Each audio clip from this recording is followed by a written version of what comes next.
Bonjour, Fabrice Hernandez. Nous allons donc voir ici l'actualisation des maisons de luxe sur l'eau à Miami. Que se passe-t-il concernant justement les locations et les ventes cette semaine? Nous sommes en train de parler bien sûr de la semaine du 22 octobre jusqu'au 29 octobre. Que s'est-il passé cette semaine ici dans ce secteur? Rappelez-vous, nous prenons donc Stillwater Drive et nous prenons 0.5 miles radius et nous faisons l'analyse financière chaque semaine concernant les ventes et les locations. Et nous allons constater cette semaine, comme vous pouvez le voir directement sur cette feuille, 0 vente, 0 location. 14 propriétés listées à la vente, 6 propriétés listées à la location. Que se passe-t-il? Voyons voir un petit peu. Les ventes, donc 6 actifs en location comme je vous l'ai dit, 14 maisons en vente ici. Mais par contre, nous constatons que nous avons moins 4% sur le prix du pied carré. Donc, c'est deux articles qu'on va pouvoir au niveau de Corcoran et Lux Live, dont vous pouvez même directement voir sur cette fiche. Le cash domine au-dessus d'1 million. Oui. Le problème est où? Le problème était surtout sur les assurances et surtout sur le prix.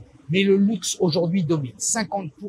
Comme je vous l'ai dit, les maisons sont payées cash. Tout ce qui est au-dessus de 1 million en moyenne est payé cash. Donc, ce qui est complètement surprenant. Donc, la bataille des prix forcément se joue ici sur le prix et les conditions. Les taux aujourd'hui, mais quand je parle des taux, ce sont les taux d'intérêt au niveau des prêts, ne sont plus primordiales puisque les opérations viennent dessus et se mettent au niveau du cash. Donc, parce que l'assurance est un poste critique. Les assurances ici à Miami pour le flooding, pour ce qui s'est passé et tout ce qui est les conditions que requiert aujourd'hui la ville de Miami Beach reste cher même pour les maisons, même s'il n'y a pas eu d'incident sur les maisons. Toutes les maisons bien sûr sont sur l'île et sont sur l'eau, donc forcément nous avons une assurance qui reste chère. Nous pouvons constater que dans le quartier ici, nous avons des acheteurs qui sont positionnés et qui regardent au-dessous. Tout ce qui est au-dessus de 120 jours sur le waterfront est visé par le réancrage des prix sur les listings âgés, ce qui veut dire que tous les listings au-dessus de 90 jours, 100 jours sont des listings qui sont négociables parce qu'ils ont été mis au début du listing, ils ont été mis directement au-dessus de. Nous pouvons vous aider par rapport à ça. Nous avons la liste des listings au-dessus de 90 jours. Donc, nous pouvons ici, si vous désirez acheter votre bien immobilier, votre maison de luxe sur nous, comme je vous l'ai dit, le luxe est très prisé. Nous avons la possibilité de pouvoir vous donner la liste des 90 que nous appelons ça. Donc, jour sur le marché, quand nous sommes supérieurs à 120 jours, les négociations sont là et les négociations sont à faire. La location, nous sommes à moins 5 à moins 8% parce que le phénomène était complètement identique. C'est-à-dire que les prix avaient augmenté, les prix étaient vraiment supérieurs par rapport au prix du marché. Une baisse de moins 5 à moins 8% avec une stratégie d'un mois offert directement par les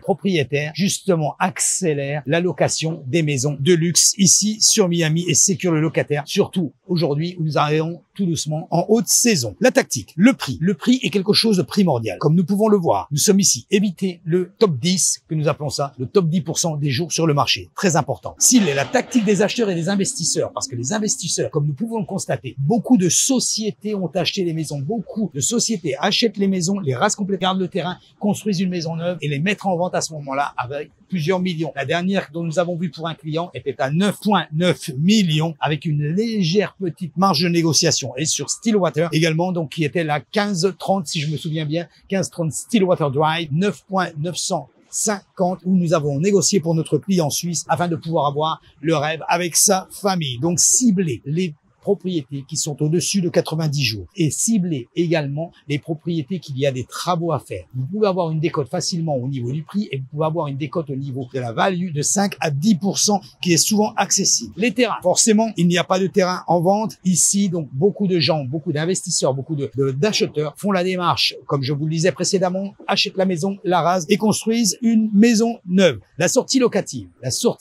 est quelque chose qui est vraiment primordial. Si vous désirez louer votre maison, si vous désirez louer votre investissement, c'est très important de faire la comparaison par rapport au prix de ce que vous pouvez constater, le prix que vous pouvez avoir. De nouveau, il ne sert à rien de le mettre au-dessus du prix. Ceci engendre tout simplement une attente et une perte de temps. Les maisons ici, donc les deals à surveiller sont également, donc comme je vous le disais, donc les maisons supérieures à 100 jours sur le marché. Les maisons à rénover avec 75 100 feet linéaires et d'orientation, bien sûr. Et bien sûr, le lot des maisons, ce que l'on appelle la largeur de la parcelle et du plan d'eau. Ce sont celles-ci qui sont à négocier. Plutôt que d'illustrer 2 à 3 actifs dont vous pouvez voir ici sur la comparaison, je vous invite directement à prendre contact avec moi et l'analyse financière et l'analyse au niveau de cette maison, je peux vous la faire sans aucun engagement. Vous pouvez me joindre directement. L'analyse financière au niveau des maisons sur l'eau, nous la faisons toutes les semaines. Si vous avez par contre une maison sur l'eau. Contactez-nous également. Si vous réellement vous êtes vendeur de votre maison, ça ne sert à rien de la mettre ici avec un prix hors de prix, bien au-dessus du prix, et de ne pas avoir de contact par rapport à ça. Et tout simplement, comme on dit, burn the listing. Ça ne sert à rien d'ici. Les investisseurs et les acheteurs le constatent, tout est transparent par rapport au nombre de jours sur le marché, et ce qui donne une pénalité à votre listing. Rappelons ici, le prix du square feet pour Miami Beach sur les maisons de luxe est en baisse de 4,3%. Nous l'avons directement sur les articles de Real Deal et sur l'article de Lux Life Miami. Donc, vous pouvez constater ici justement sur cette vidéo. Guys, le résumé. Vous voulez vendre votre maison, vous voulez acheter votre maison, vous voulez posséder votre rêve sur l'eau. Ne faites pas ici des opérations que vous pouvez regretter. Faisons l'analyse ensemble, c'est complètement gratuit. N'hésitez pas, contactez-nous, nous pouvons faire, nous travaillons ici sur le secteur, nous sommes tous les jours ici, nous regardons ici le marché tous les jours, nous connaissons les chiffres et les pourcentages de ce qui se passe sur le secteur. N'hésitez pas à nous contacter directement par mon numéro de téléphone 786 603 01 84. Merci d'avoir regardé cette vidéo, guys, et je vous dis donc à la semaine prochaine. Bye.